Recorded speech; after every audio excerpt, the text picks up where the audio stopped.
Sa pong malakas na palakpak para sa ating Panginoon.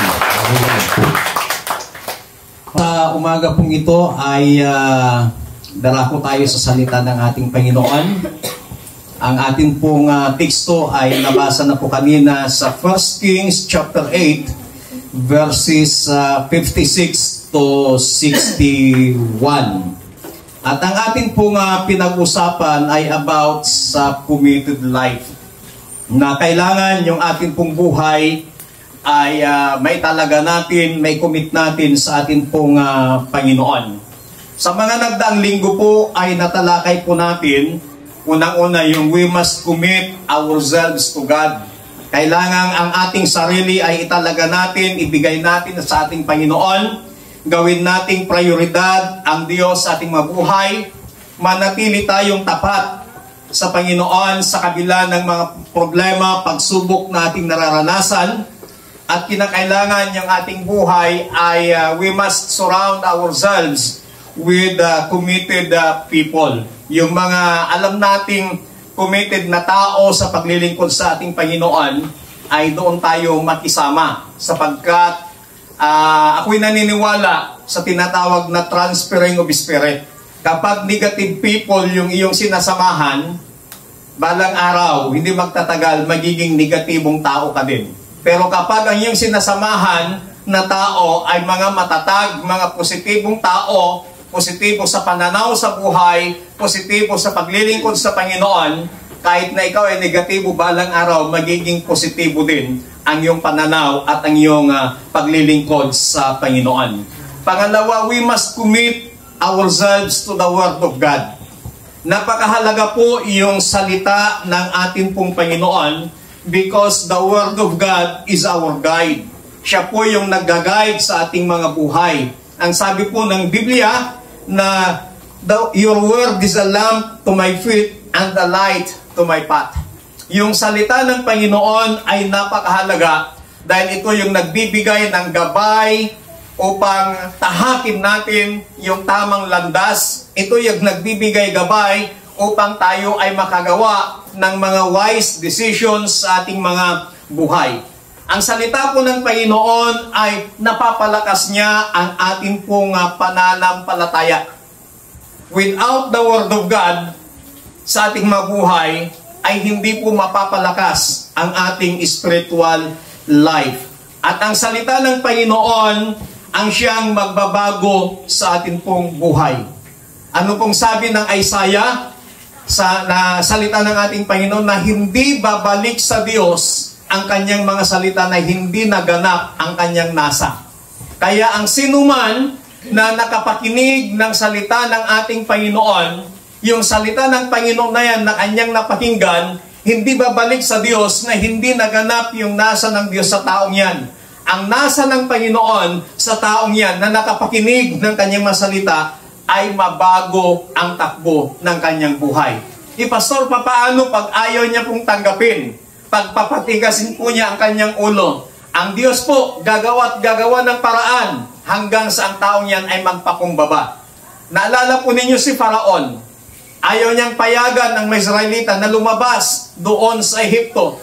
At nakita niya na yung mga miracles ng Panginoon, but still, nagmatigas pa rin siya. Pero anong ginawa ng Panginoon? Gumawa ng Diyos ng isang bagay upang magpakumbaba itong si Faraon. At ang napakasakit doon na ginawa ng Panginoon para magising yung puso at isipan ni Faraon ay namatay lahat ang mga panganay na lalaki doon sa Ehipto. At dahil doon, ay pinayagan na ni Faraon na makaalis ang mga Israelita upang makapunta doon sa ilang upang sambahin ang Diyos na buhay. So sa atin pong mga buhay, huwag po tayong mawalan ng pag-asa kapag ang isang tao na gusto natin magbago, ipinapanalangin natin na magbago hanggat ngayon hindi pa nagbabago. Kapatid, buhay ang salita ng Panginoon na hindi babalik sa Kanya ang kanyang masalita na hindi po naganap ang nasa ng Diyos. Ang nasa ng Panginoon ay mabago ang buhay ng taong yan. Pangatlo po natin pong tinalakay, we must commit ourselves to prayer. Kinakailangan italaga natin ang ating buhay sa pananalangin. sapagkat napakahalaga po yung pananalangin. Ang pananalangin, it connect us to God. Ito yung nagkukonekta sa atin sa Panginoon. At yung pananalangin, ito rin po yung nagpapalakas ng ating pananampalataya. At ang pananalangin, it brings power and transformation. Dahil ikaw ay patuloy na nananalangin, yung kapangyarihan ng Diyos ay patuloy na dadaloy sa iyo at yung transformation sa buhay mo, patuloy mong nararanasan at maging sa ibang mga tao, makikita nila, marirecognize nila yung transformation na nangyayari sa buhay mo because of the power of God na nagmamanifest sa buhay mo dahil sa iyong pananalangin. Napakahalaga po na tayo po ay magkaroon ng commitment sa pananalangin natin sa ating Diyos na buhay. Ngayong umaga po ay tatalakayin natin yung pang-apat at ang panghuli. We must commit ourselves to church. Ang sabi po ng ating teksto sa verse 57, May the Lord our God be with us as He was with our ancestors. May He never leave us nor forsake us. Nawa, ang sabi niya, ang Diyos na ating Panginoon ay isa sa atin mula pa noon ng ating mga ninuno at siyang nagsabi na hindi niya tayo pababayaan at hindi niya tayo iiwan. Ang isang mananampalataya dapat mag-commit sa loob ng church. The church is not just a building. It is the body of Christ.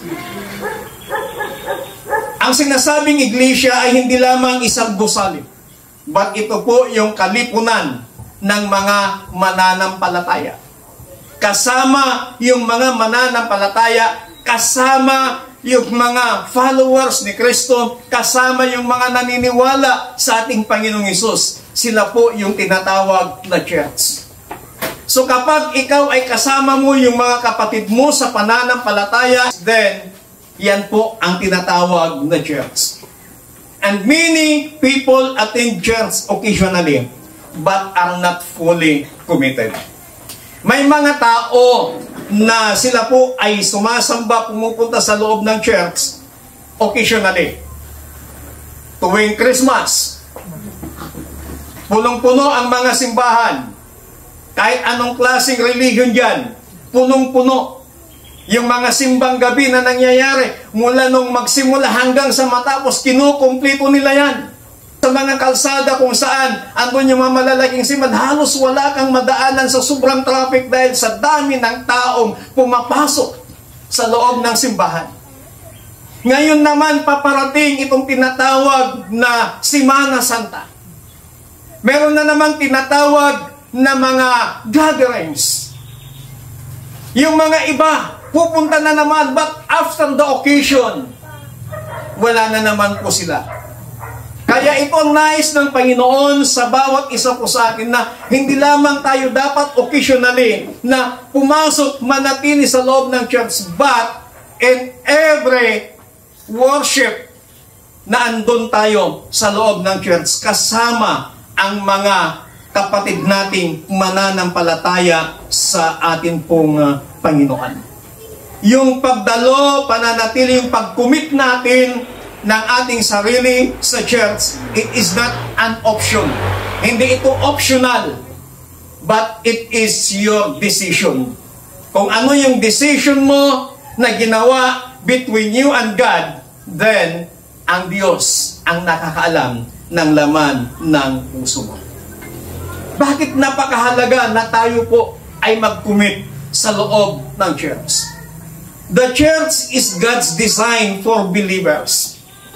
Ang iglesia ay idinisenyo ng Panginoon para sa mga mananampalataya. Tandaan po natin that there are 4 institutions na itinatag ng ating Panginoon. At lahat ng institution na itinatag ng Panginoon, ang ginagawa ng kaaway ay pilit niyang winawasak ang mga institusyong yan. Unang-una, family. Ano pong nangyayari sa mga iba't ibang pamilya? Pilit na winawasak, sinisira ng kaaway. Pangatlo, government. Anong nangyayari sa ating gobyerno? Pilit na winawasak, sinisira ng ating kaaway. Pinag-aaway-away niya ang mga Pilipino. Pangatlo, na isang itinatag ng Panginoon, it is the church. Anong ginagawa ng kaaway? Sinisira niya, winawasak niya ang church. Kasi ayaw ng kaaway na ang mga believers ni Christ, ang mga sumasamba sa Panginoon, ayaw ng kaaway na sila ay magpapatuloy na sasamba at magpupuri sa Kanya. Kaya ang ginagawa ng kaaway, gumagawa siya ng mga paraan upang sirain, wasakin ang church. Pero tandaan po natin na ang church ay itinatahag, ginawa ng Panginoon, idinisenyo ng Diyos para sa mga mananampalataya. Jesus established the church as a place for worship, as a place for fellowship, and as a place for growth. Ang iglesia po ay itinatag, idinisenyo ng Panginoon bilang lugar ng pagsamba natin sa Panginoon, bilang lugar na tayo po ay makapag-fellowship sa kapwa natin mananampalataya, at bilang lugar upang doon tayo lalago, tatatag ang ating pananampalataya. Kaya napakahalaga po ang church. Napakahalaga po sa isang mananampalataya na siya po ay mag-commit sa isang church. Bakit? Isa pa, ang babalikan ng Diyos ay ang kanyang iglesia. Ang babalikan ng Panginoon sa kanyang muling pagbabalik ay ang kanyang church. At ang iprepresenta ni Jesus sa God the Father, it is the bride. Sino yung bride ni Jesus? It is the church. Ang iglesia. Ang church. Ang kalipunan ng mga mananampalataya. Ngayon, kung wala ka doon sa church, papaano ka iprepresenta ng Panginoong Hesus sa God the Father? Kaya napakahalaga na tayo po ay mag-commit sa church na kung saan ito po yung lugar ng ating pagsamba sa Panginoon. Ito yung lugar ng ating pakikipag-fellowship sa kapwa natin mananampalataya. Ano pong sabi ng Hebrews chapter 10 verse 25? Ang purpose ng ating pag-attend sa church ay upang tayo ay magpalakasan, upang tayo ay makinig ng salita ng Panginoon. Kapag tayo po ay nagpapalakasan, kapag ikaw ay nakitaan ng kahinaan, kapag ikaw ay nakitaan ng mga negative at napagsabihan ka, yun po ay mahal ka ng Panginoon, ikinukurit ka, itinutuwid ka ng Panginoon. Hindi yung kapag ikaw ay napagsabihan, magtatampo ka, magagalit ka. But kailangan doon sa loob ng church, kapag ikaw ay napagsabihan ng mga bagay na negatibo sa buhay mo, lalong-lalo na sa pagsamba mo sa relasyon mo sa Panginoon, then matuto tayong tumanggap ng koreksyon ng ating pong Panginoon. Kasi doon tayo lumalago. Yun po ang nais ng Panginoon. But yung plano ng kaaway, yung gusto ng kaaway ay sirain, wasakin ng church. Huwag po nating hayaan sapagkat ito po ay dinisenyo ng Panginoon para sa mga mananampalataya. Pangalawa po, bakit napakahalagang church? The church help us grow spiritually. Ang church ang tumutulong sa atin upang tayo lumago spiritually. Yung mga salita ng Panginoon na ating napapakinggan, yung mga patutuo na ating naririnig kung papaano kumilos ang Panginoon sa buhay ng ating mga kapatid na nakakaranas ng iba't ibang problema, pagsubok sa kanilang mga buhay, na naririnig mo yung kanyang sinasabi at that time meron ka ding pinagdadaanan sa buhay, ngayon napagtagumpayan ng taong ito dahil sa kapangyarihan, dahil sa tulong ng Panginoon. Ikaw naman na nakarinig ng patutong yon, napapalakas, nabubos ang iyong spiritual, nabubos ang iyong emotion, na sasabihin mo, kung nagawa ng Diyos sa kanyang buhay, magagawa din ng Panginoon sa buhay ko. Yung mga awitin na ating mga inaawit tuwing worship celebration, yan po ay mga nakakatulong upang tayo ay mapalakas spiritually.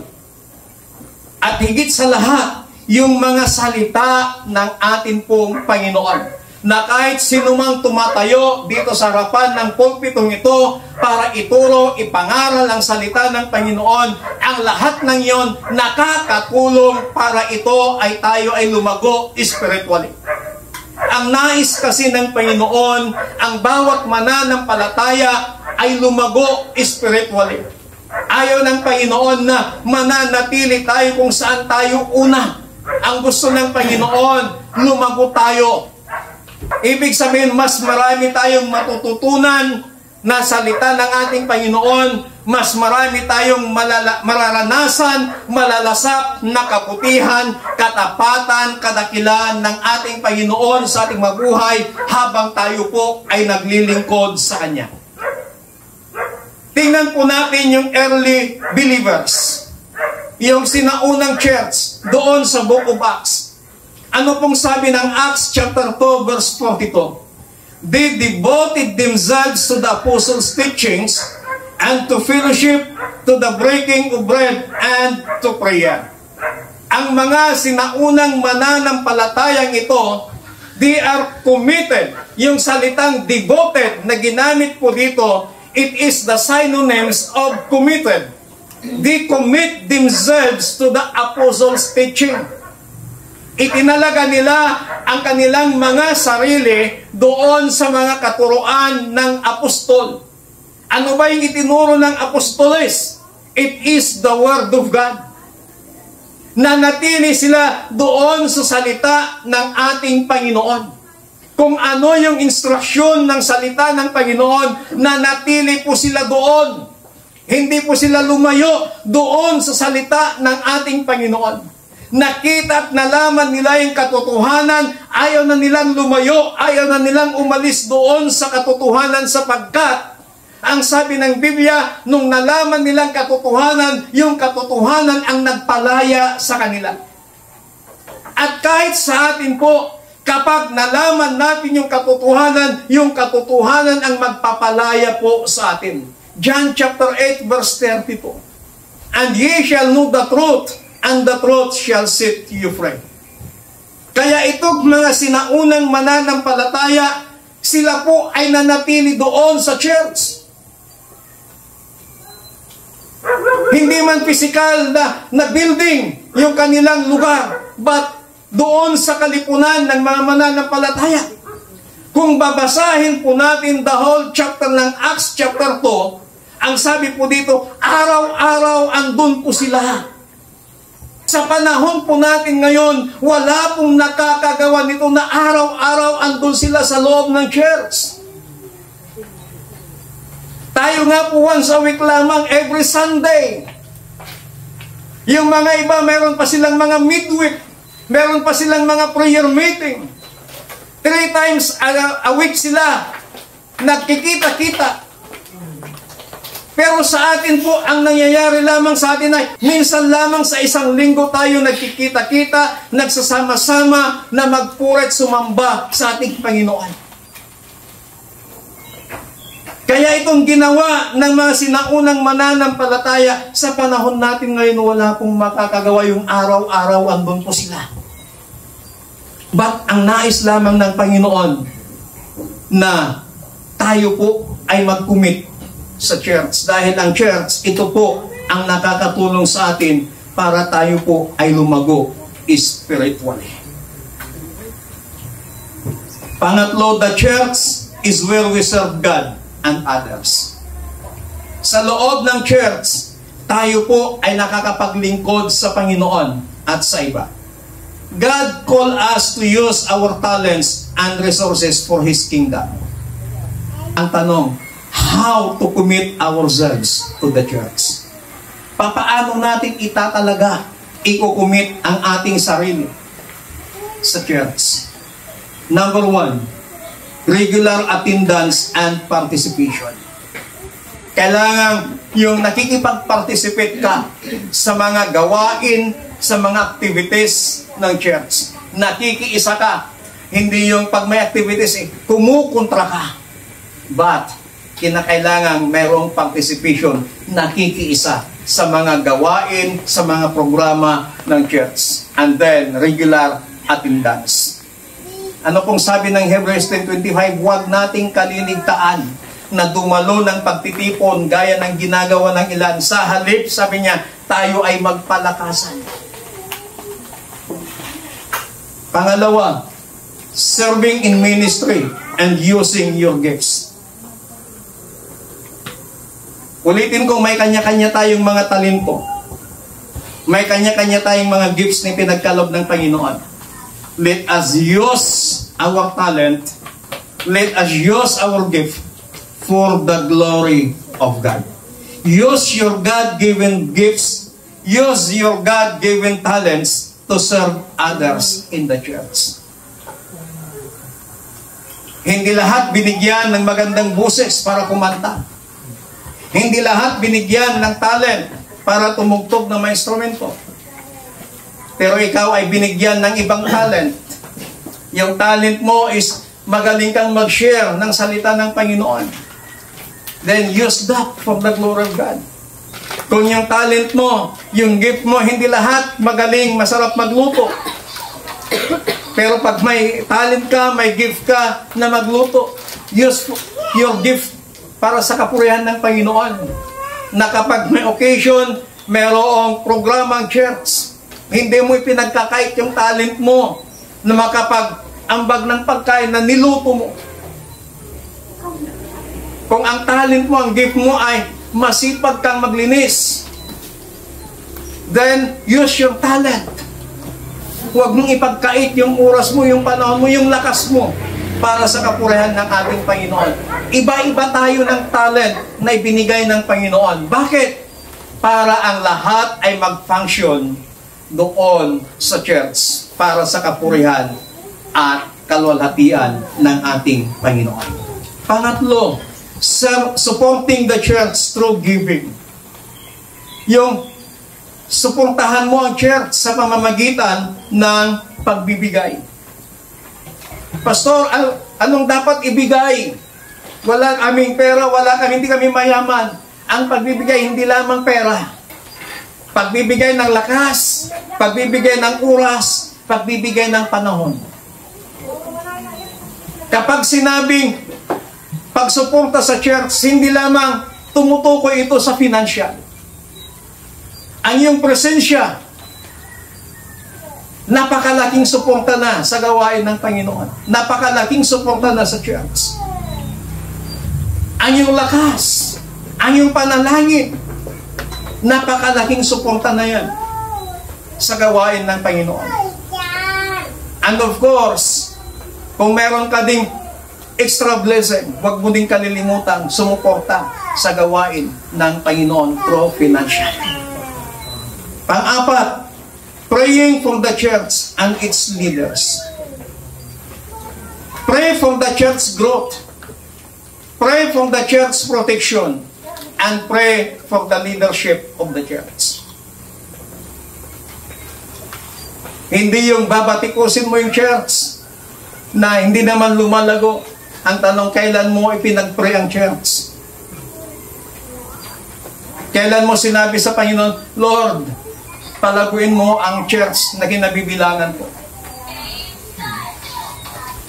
Panginoon, tulungan mo, gabayan mo yung mga leaders namin, yung aming pastor. Mga kapatid, kung kayo po ay nangangailangan ng prayer ng isang pastor, mas lalong higit kaming mga pastor nangangailangan ng prayer sa mga members. Kasi kaming mga pastor, hindi po kami Superman. Katulad din ninyo kami. Meron din kaming mga kahinaan. Meron din po kaming mga pagkukulang. Kaya kailangan din namin ang panalangin ng mga members.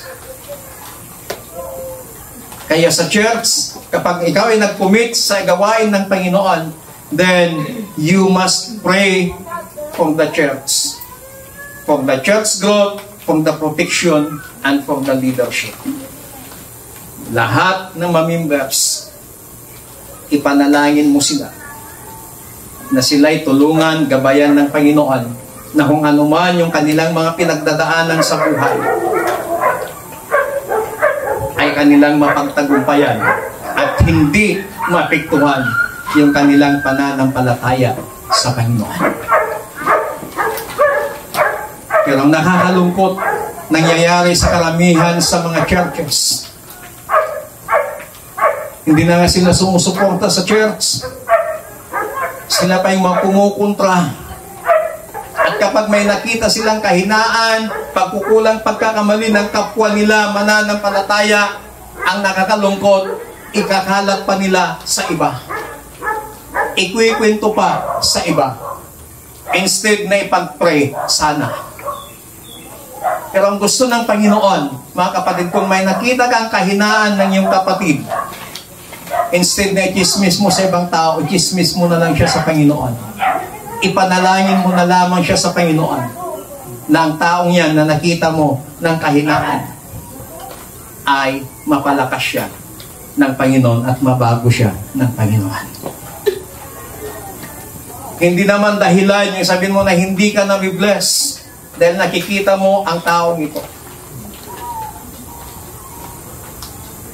Kasi ang pagsamba sa Panginoon, para i-bless ka ng Panginoon, hindi ka dapat nakatuon sa tao, nakatuon ka sa Diyos. Kasi kung sa tao tayo titingin, lahat tayo mapifail. Bakit? May mga pagkukulang, may makikita tayong kahinaan sa mga tao. Even pare, even bishops, even the priest, may mga kahinaan. Ang dami ko nang narinig na kwento sa akin about sa mga weaknesses ng mga priest. Yung mga iba, mga leaders pa, sinasabi ko lang sa nila, ipag-pray ninyo. Hindi naman porket pare sila ay perfecto silang tao. May mga pagkukulang, may mga kahinaan din sila. Katulad din sa aming mga pastors, may mga kahinaan. Katulad din sa inyo na mga members, may mga kahinaan, may mga pagkukulang din. But as we commit to church, let us pray one another. Ipanalangin natin ang bawat isa for the protection of God. Panalangin natin yung leadership ng church at ipanalangin natin yung paglago ng gawain ng Panginoon. Ang paglago kasi ng church ay hindi nakasalalay yan sa pastor. Ang paglago ng church nakasalalay sa buhay ng bawat members. How you protect, how you love your church. Kung gaano mo kamahal ang iglesia ang kinabibilangan mo, ito ay yung ipinapanalangin at ito ay yung pinoprotektahan. Hindi mo sinisiraan. Kasi kung sinisiraan mo ang church na kinabibilangan mo, ibig sabihin, hindi mo mahal ang church na yan. Pero kung mahal mo ang church na yan, kahit sino, kung mahal mo ang pamilya mo, hindi mo sisiraan ang pamilya mo sa ibang tao. O protektahan mo ang pamilya mo. So we are God's family. Huwag nating hayaan na tuluyang wasakin at sirain ng kaaway ang church. So ito yung mga bagay na dapat nating i-commit sa ating Panginoon. Commit ourselves to God. Commit ourselves to the Word of God. Commit ourselves to prayer. And commit ourselves to the church where we belong.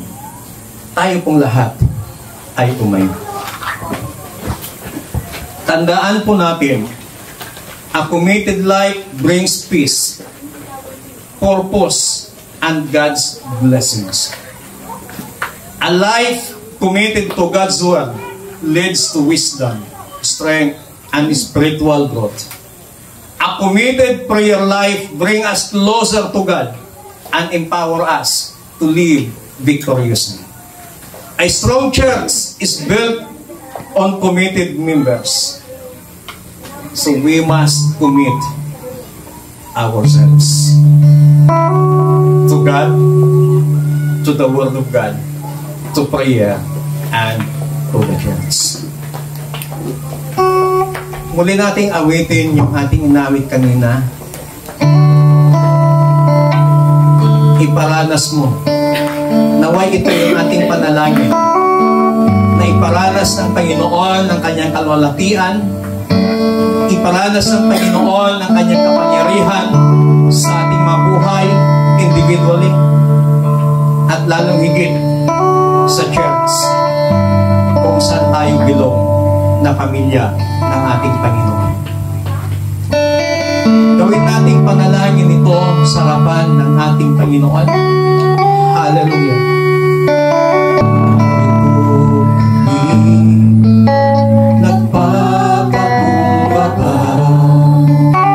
Sumasamba sa isang Diyos, hinahanap namin kaitan ng iyong mukha. Sumasamba sa iyong pagkilos at sa himig na hain dalangin, kabigat at tuwid. Iparanas mo sa amin ang iyong kapangyarihan. Ipamalas mo sa amin ang iyong kalwalhatian.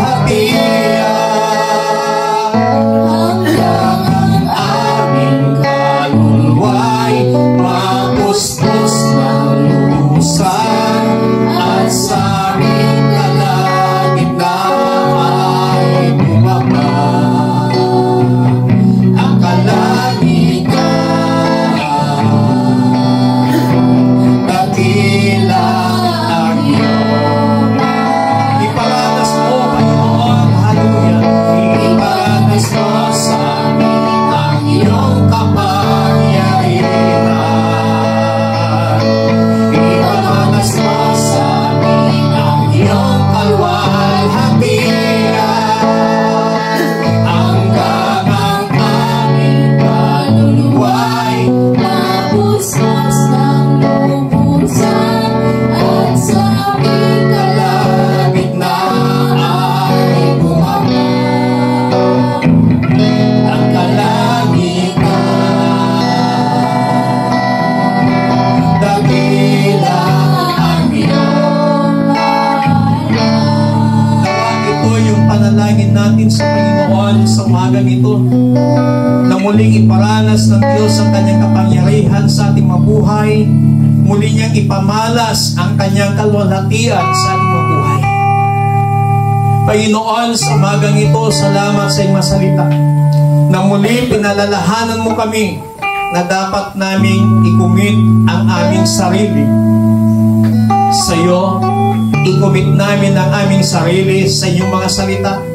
Ikumit namin ang aming mga sarili sa pananalangin. At ikumit namin ang iyong sarili sa church.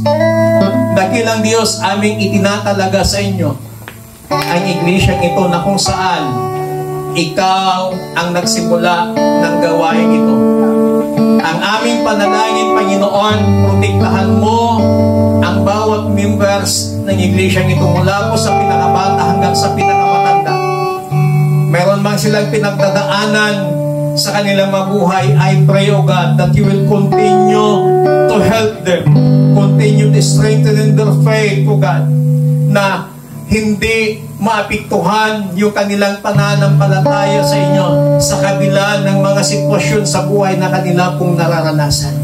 Panginoon, bless all the members ng kanilang mga pamilya, Panginoon. Patuloy mo silang gabayan, tulungan.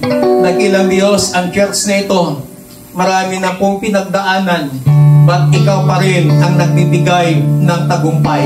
Kaya patuloy ka naming sinasamba, patuloy ka naming itinataas, Panginoon, at patuloy mong iparanas ang iyong kalwalhatian sa loob ng church nito, sa buhay ng bawat mananampalataya na mga miyembro ng iglesia ito, Panginoon. We need your power, we need your glory, O God. We need your presence. At nawa ang siyang patuloy na makita sa aming mabuhay at ang church nito, it is your glory, O God. Para sa iyong kalwalhatian, Panginoon, use our lives. Alam ko may mga talentong bawat isa, Panginoon, na inyong iginawan. Turuan mo kami, Panginoon. Bigyan mo kami ng puso at espiritong willingness na magpagamit sa iyo para sa kalwalhatian ng iyong dakilang pangalan. Marami pong salamat sa inyong lahat ng papuri. Pasasalamat sa tanging pangalan ng aming Panginoong Hesus. Ang lahat ay magsabi ng Amen. Palakpakan natin ang mga